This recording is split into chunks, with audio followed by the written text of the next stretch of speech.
semua. Pagi. Hari ini kita resmi memulai proyek Smart Attendance. Sistem absensi ini akan menggunakan face recognition berbasis AI. Untuk proyek ini, target kita harus akurat, cepat, dan etis. Nah, di sini semua udah baca dokumen rekrutmen dari klien belum? Saya baru baca separuh, cuman bagian server arsitektur saya udah paham.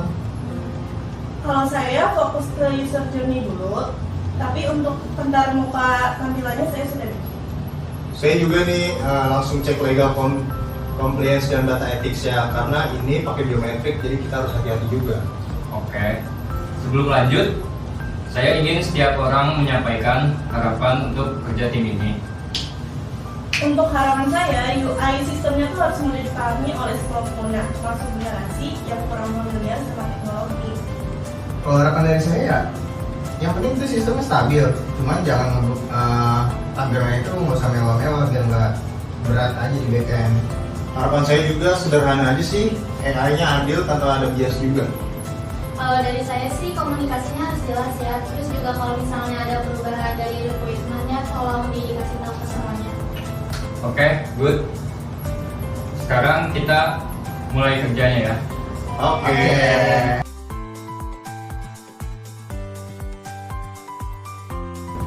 Baik, kita masuk ke pembahasan inti rekrutmennya. Fokus pertama kita tuh di kecepatan proses absensi maksimal tuh 3 detik ya. Saya masukkan nih, yang bagian kecepatan itu udah sama desain UI-nya kan, UI. Kalau UI yang berat, itu ngaruh banget ke backend nanti. Itu asumsi Dito, bukan data. UI itu jembatan antara user dan sistem, bukan dekorasi. Kalau terlalu sederhana, usernya nanti malah bingung. Ya saya kan cuma bilang ya, kalau animasi transisi amel-amel gitu berlebihan soalnya, karena server nanti bisa lebih berat lagi responnya. Ya udah pendapat kalian tuh dicatat. Nah, nanti dibuktiinnya tuh lewat prototype dan testing, bukan debat kayak gini. Nih, saya tambahin deh dari sisi AI. Kita juga harus pastiin nih dataset mencakup variasi kayak wajah pengguna, rambut keriting, berkacamata, kulit sama mata, pokoknya semua deh, kulit gelap terang juga. Kalau nggak lengkap, modelnya bakal bias nantinya. Oke, kita masukkan ini ke daftar resiko proyek ya. Kalau itu perlu nggak kita tambahin opsi manual input buat antisipasi wajah yang gagal terdeteksi? Perlu, soalnya setiap desain punya fallback. Oke, semua poin ini tampung dulu. Tapi sebelum masuk ke technical design, saya ingin sepakati dulu prioritas utama, kecepatan, akurasi, atau user experience. Akurasi dulu deh. Sistem cepat tapi salah itu bahaya juga soalnya. Tapi user experience tetap penting. Kalau user bingung, proses jadi lama juga. Kalau menurut saya sih stabil itu paling penting ya, karena kalau error ya percuma. Berarti kita perlu kompromi 3 hal ini dong lewat iterasi desain. Setuju? Untuk sekarang kita kunci dulu rekrutmen ini. Kita lanjut ke prototipe awal ya. Oke. Mantap.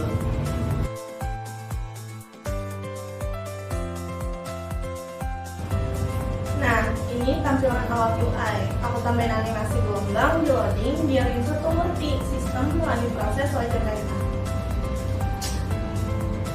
Itu serius Mel, animasi kayak gitu tuh bakal makan lebih banyak memorinya. Kita ini jalanin real time, bukan aplikasi Showcase. Animasi itu bukan dekorasi, itu kebutuhan UX. Kalau nggak ada feedback, user bakal bingung dan mereka bakal nggak gerak-gerak. Masalahnya bukan ada atau nggak animasinya, masalahnya itu animasi dong gerak. Kamu itu nggak sih efek buat rendering nanti? Tapi aku udah optimasi. Ini tuh bukan animasi 3D, frame-nya tuh masih minimalis. Kecil menurut kamu? Kamu tuh harus ngerti, aku bukan anti UI.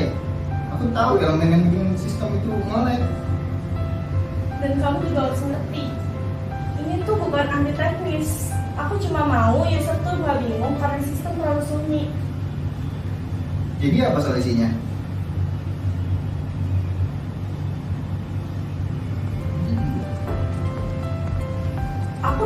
versi lebih ringan tanpa efek gelombang yang kompleks. Tapi garis besarnya tetap harus ada feedback secara visual.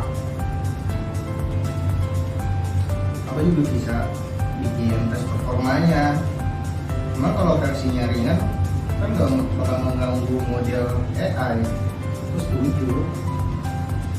Dan kalau ternyata tanpa animasi user malah bingung, kamu harus pertimbangin input UX juga. Oke, deal. Jadi kalau kerja bareng bukan saling bantai. Oke, kita berdiskusi ya, bukan bantai. Kalau udah hampir gue bantai sih. Salah kamu duluan sih. Oke.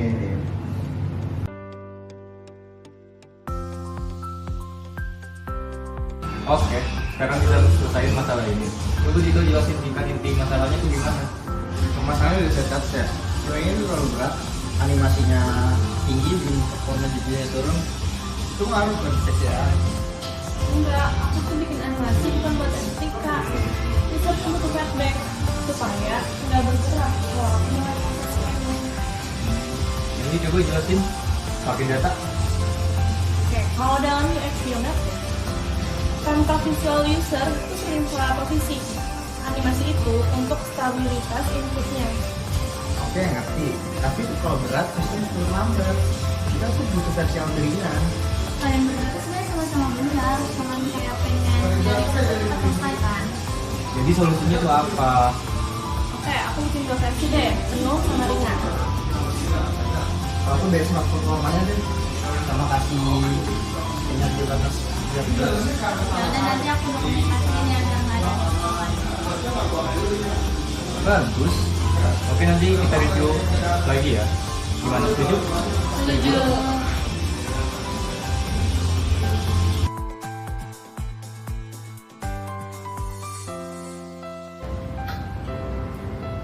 Guys, lihat. Kita tuh masuk bagian paling krusial fairness dan kawan model AI ini. Sistem face recognition-nya tuh nggak boleh bias atau diskriminatif kayak gini. Tapi tadi waktu testing, user berhijab tuh sempat gagal kebaca. Berarti modelnya belum cukup inklusif. Iya, dataset kita juga masih kurang variatif sih. Model lebih mudah mendeteksi wajah tanpa aksesoris, sementara user dengan hijab yang ini, kacamata tebal dan rambut keriting cenderung jadi susah kebaca juga. Kalau menambah dataset, modelnya makin besar juga kan. Nah, jangan sampai performanya jeblok lagi. Ya nggak harus selalu kayak gitu. Saya bisa pakai teknik Turing dan quantization buat jaga ukuran model yang ini, yang agar ringan aja. Yang saya perlu adalah data tambahan yang ini buat ngilangin biasnya. Nah, saya juga perlu tahu pola false detection-nya, bagian mana yang sering gagal, sudut wajah, pencahayaan, atau bentuk aksesori. Biar UI-nya tuh bisa kasih instruksi yang tepat. Ini tuh kebanyakan gagal di area dahi dan sisi samping wajah. Model jadi sering kehilangan detail kalau user pakai hijab dengan lipatan tebal atau kacamata yang besar. Kalau kayak gitu, kita butuh UI yang bisa ngarahin. Dalam tanda kutip, bisa bikin mereka tersinggung. Terus juga jangan terlalu panjang sih instruksinya. Tapi aku juga bisa kok bikin tahu instruksi pendeknya dan netral.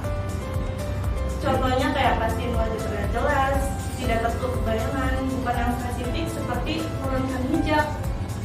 Itu sensitif. Ya udah, bagus. Tapi yang penting informatif ya, tapi tetap menghargai keragaman penggunanya. Oke. Yaudah nih, saya bakal kasih kamu 3 versi model deh. Yang pertama nih, light model. Itu kecil, cepat, akurasi cukup. Yang kedua, balance model. Itu tuh stabil, fairness-nya juga bagus. Yang ketiga, high accuracy model. Paling pintar tapi paling berat. Terus mana yang paling aman dari bias? Menurut saya sih yang balance ya, yang high accuracy cenderung bias. Kalau datanya nggak super lengkap. Balance itu titik aman antara kecepatan, fairness, dan akurasi. Oke, kalau kayak gitu bisa saya siapin konfigurasi server buat ketiga opsi itu. Jadi kita pilih yang terbaik ya dari masing-masing tim itu. Terus kita juga perlu cek reaksi user. Jadi kalau banyak kesulitan untuk masukin wajah, UI itu bisa disesuaikan. Makanya AI dan UI itu harus saling dukung gitu. Kalau model gagal baca wajah, UI bantu arahkan. Kalau UI jelas, AI jadi lebih mudah bekerja. Nah, intinya AI itu nggak boleh bias, UI juga nggak boleh membingungkan, dan juga backend juga nggak boleh lambat. Terus aku revisi UI berdasarkan pola error dan dari kamu Zaki. Ya udah. Dan saya latih ulang deh model biar lebih adil dan semua tipe wajah. Oke, siap. Optimasi buat performa server. Oke. Oke. Udah saya kirim ya UI-nya untuk uji flow dari awal. Dito, server sudah standby? Udah, endpoint-nya udah aktif.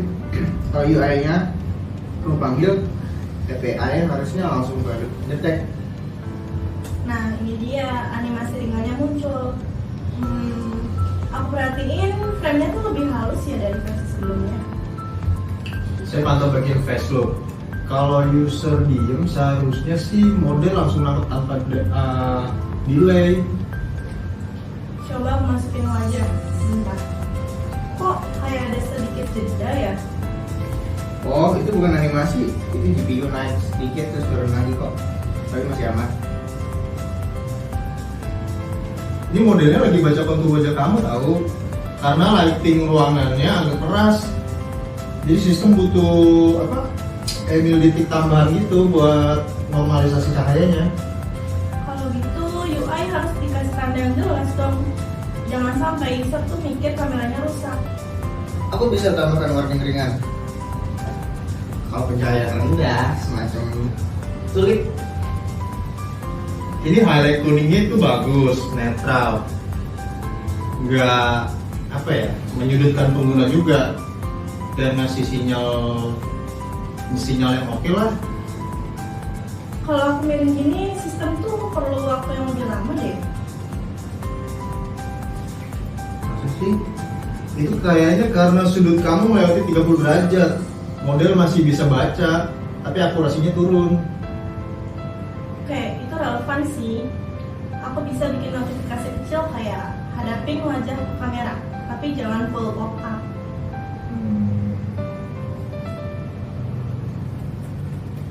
Dari semua kasus yang barusan ini, model tuh masih stabil, tapi saya juga perlu tambahan data nih buat kondisi wajah miring dan low light-nya, biar sistem lebih tangguh aja.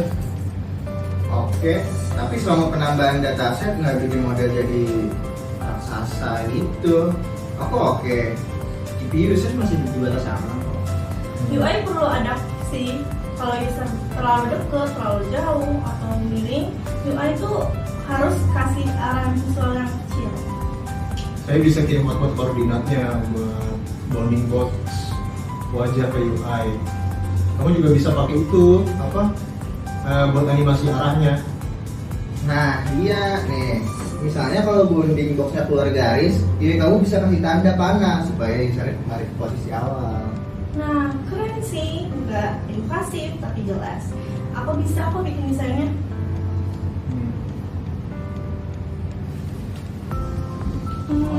Aku baru sadar kita bertiga tuh kerja paling intens ya.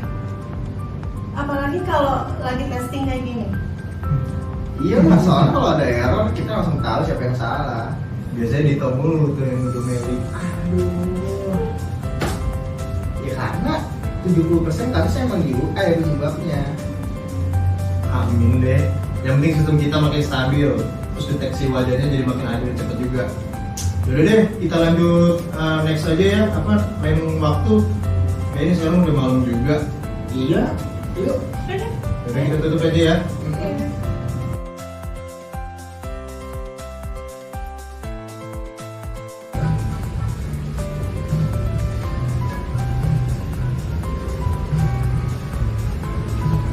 Aku rasa kayak otak kamu tuh kolot deh. Padahal masih siang, tapi capeknya kayak sore. Kamu dari tadi mau ngajarin kita, errornya cuman ini errornya bukan yang gede sih, yang gede gitu bikin capek. Kamu kan tadi pagi juga belum berhenti kan kerjanya. Belum, takut aja gitu kalau ketinggalan sebentar malah mati dulu. Tapi kalau kamu maksain terus tuh malah kerjanya jadi nggak bisa selesai nggak sih? Aku kadang ngerasa tanggung jawabnya gede banget deh, padahal backend jatuh dikit aja semua sistem bakalan kena. Itu karena kamu penting, tapi bukan berarti kayak kamu harus ngerjain semua itu sendiri.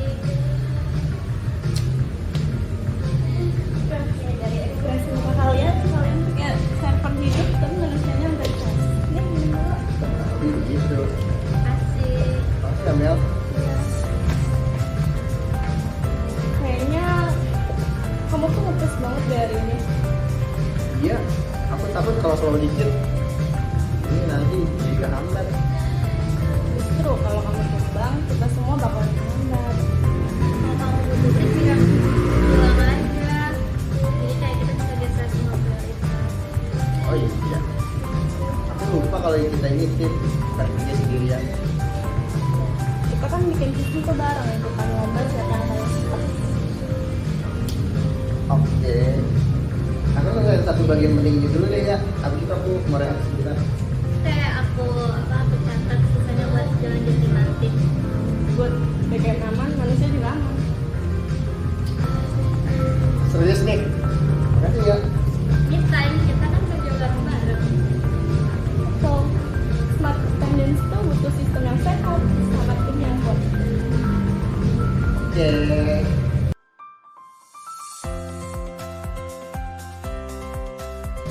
Oke, akhirnya kita sampai di titik ini. Hari ini saya pengen kita bahas hasil-hasil dari smart attendance, bukan cuma dari sisi teknis, tapi juga dari prosesnya. Coba Sabrina mulai dari rekrutmen. Kalau dari awal paling kan kita sistem yang cepat, akurat dan tepat. Dan sekarang itu seluruh kebutuhan inti sudah jalan. Absensi rata-rata di bawah 3 detik. Ada proses manual dan harus disempurnakan jelas. Yang sempat berubah di tengah jalan gimana? Itu udah kita dokumentasiin. Jadi walaupun ada penyesuaian dan jadi fixnya tetap satu arah dan nggak ada Good. Sekarang bagian UI. Aku desain UI dengan aktivitas penerapan dari semua utama. Ada yang lebih ke teknologi, ada yang enggak. Karena itu semua kesimpulan dari berbagai arah semua jelas. Dari ekspektasi teknologi user, sebagian besar bisa Ada kendala berarti. ada di awal, terutama saat pencahayaan dan posisi wajah. Tapi setelah kita pakai dan teknologi jadi jauh lebih aktif. Oke. Gitu. Kalau dari saya ya, fokusnya di stabilitas aja. Nggak peduli seberapa bagus nilainya. Kalau server lama ya bisa tetap kecewa. Tapi hasilnya timenya rata-rata di 2-3 detik lah. Dan servernya tetap stabil kok. Bikin simulasi misalkan bisa nanti Ada kompromi yang kita mau ambil.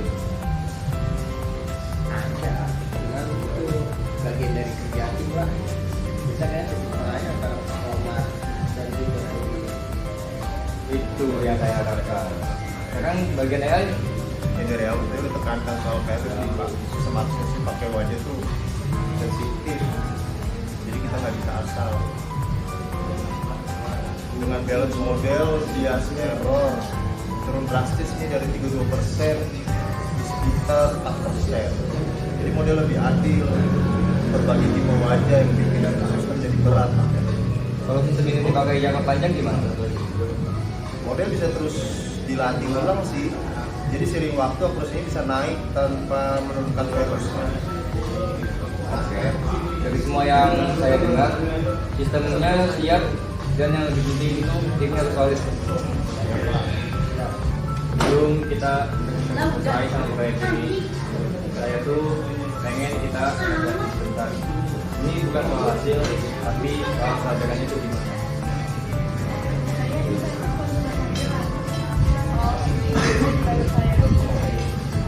Menurut saya sih yang saya pelajarin ya itu nggak ada dari kompromi gitu ya gitu.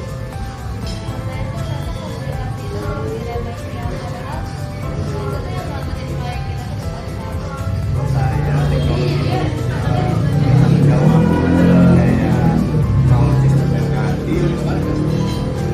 apapun pasti algoritmanya juga salah. Saya sendiri juga belajar kalau jadi pemimpin itu bukan soal ngasih perintah, tapi soal giring dan ngasih ruang buat semua perannya bisa jalan. Oke, terima kasih buat kerja keras kalian. Proyek ini bukan cuma tentang smart standard, tapi tentang gimana kita kerja bareng.